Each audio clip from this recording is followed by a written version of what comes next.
Hi, I'm Dr. Marvell Scott, and I'm here with Dr. Margaret von Mehren from Fox Chase Cancer Center in Philadelphia. We're here for the annual Walk for a Cure event benefiting GIST cancer research. Well, thanks for joining me, Dr. Mehren. You made the trip up from Philadelphia. I guess this is always a special weekend and carries a lot of meaning with it. It certainly is. For one, I've been taking care of a lot of GIST patients, and I actually run into many of them here, and it's always nice to be in a place where you're not always focusing on medicine. It's always a beautiful event, and it's also, for me, very inspiring to see so many people who come out for this, their families, and how much meaning they derive from seeing not only the physicians who come out, but also all of their colleagues who are enduring and going through the same trials and tribulations. When did you become acquainted with this uncommon cancer called GIST? As a trainee, I specialized in sarcoma for a period of time, and so I came across it then, but it really was in the year 2000 when we became involved in the first trial testing imatinib or Gleevec in patients with GIST that I really became very familiar with the disease, and also fortunately saw a lot of the benefits that derived from that class of drugs that was being developed and tested.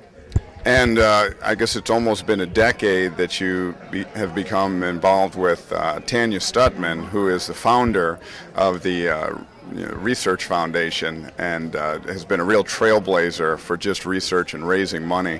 What has that experience been like for you? For me personally, it's been a pleasure. I mean, Tanya is a woman with so much motivation and spirit, and what she has done has been really amazing. We've been very fortunate at Fox Chase to receive some of the funds that she has raised. I work in collaboration with Dr. Andrew Godwin, who runs a lab and we've been studying some of the basic biology of the tumor, as well as trying to understand how some of the drugs work, why they might not work. And so we've been not only inspired by her, but also, helped receive the fruits of her fortunes because of what she's been able to do, which really has been quite phenomenal. And there's been a lot of progress made in the research as well as putting this cancer into remission? There certainly has. When we first started, patients with advanced disease had a life expectancy about a year, maybe if they were lucky 2 years.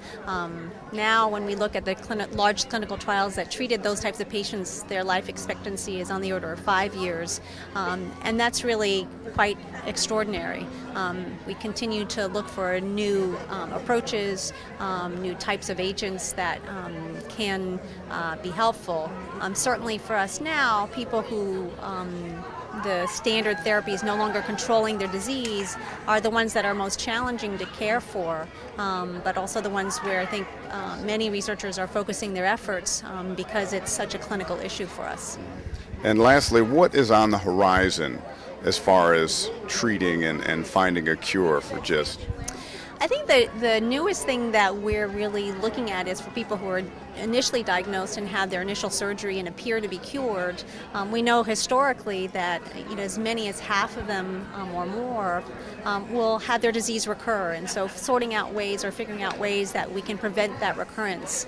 And so there are studies looking at therapy in an adjuvant setting following surgery to try and prevent the recurrence, and trying to sort out how long do we need to give that therapy for, what's the best therapy, are there different therapies for different patients, and I think that's the thing that's the most positive towards finding a cure at this point.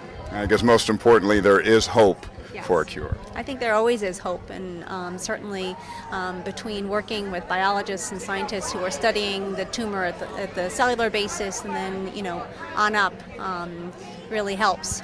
Patients are wonderful to be able to participate in clinical trials, and they tell us a lot, but sometimes the clinical trial doesn't give us as much information as you can get from a laboratory looking at an individual cell, and so but you need both aspects, and I feel very fortunate that with Tanya's assistance that with my collaborator Andy Godwin, we've really had a chance to be able to bridge that gap.